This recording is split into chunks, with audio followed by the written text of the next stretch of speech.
అష్టాదశ భుజ కళ్యాణి ఇష్టార్థవరదా శర్వాణి అని ఎప్పుడో పాట రాశాను. రాయటం అంటే నేను పాడటమే, పాడిన తర్వాత ఎప్పుడో మా వాళ్ళు రాస్తారు ఇంట్లో కూర్చొని. అష్టాదశ భుజ, నాకు అమ్మవారు అట్లా దర్శనం ఇచ్చింది. అష్టాదశ భుజ కళ్యాణి ఇష్టార్థ వరద శర్వాణి.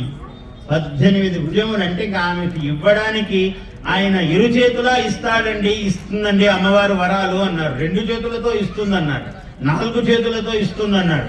18 చేతులు ఉన్నాయనుకోండి అమ్మవారికి, ఇంకా ఇవ్వడమే పని ఆమెకు. తీసుకునే వాళ్ళు వాడే శ్రమపడి తీసుకోవాలి వరాలు. అటువంటి అమ్మవారు ఆయనకు దర్శనం ఇచ్చింది. ఎంత గొప్ప విషయం.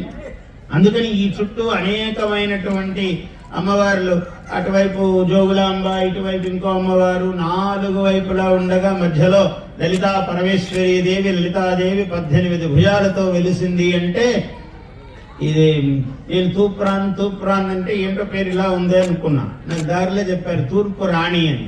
ఈమె తూర్పేమి, అన్ని దిక్కులకు రాణి. ఆమె ఒక తూర్పు రాణి కాదు ఆమె. ఆమె రాణి ఎంత గొప్పది అంటే ఎన్ని ఐశ్వర్యాలైనా రాణి తూర్పుకు. అందుకని తూర్పు రాణి అని అయింది. ఇంకా రాణి అని అన్ని రావాలి. అట్లా నా పడకపోతే కూడా ఉపయోగమే. తూర్పు రాణి అని, ఈ తూర్పుకి ఇంకా రాణి అని. ఇక్కడ రాణి, నువ్వు నా పలికినా అనా పలికినా ఎక్కడైనా ఆమె ఉంది. ఆ అక్షరాలు ఏమి, ఏ అక్షరమైనా ఆమె.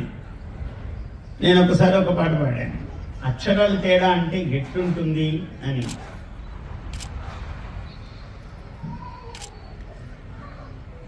కుచేలుడే కుబేరుడు అమ్మా నీ దయ సోకగా. కుచేలుడు అంటే ఏమీ లేనివాడు, నిరుపేద. వాడు కుబేరుడు అవుతాడు.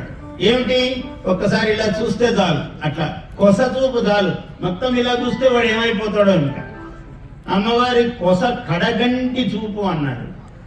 కుచేలుడే కుబేరుడు అమ్మా నీ దయ సోకగా. కుబేరుడే కుచేలుడు అమ్మా నీ దయ సోకక్క. అక్షరమే తేడా ఉంది. కుబేరుడే కుచేలుడు అమ్మా నీ దయ సోకక్క. ఏం తేడానండి? అక్షర మాత్రమే అంత భేదమా, అది నీ దయగాక. అక్కడ సోకగానం, సోకక్క అన్నాం. గాక అక్షర మాత్రమే అంత భేదమా, అది నీ దయగాక. అందువల్ల అమ్మవారు ప్రతి అక్షరంలోనూ అమ్మవారు కొలువై ఉన్నది. Please subscribe to our YouTube channel. Like and share this video.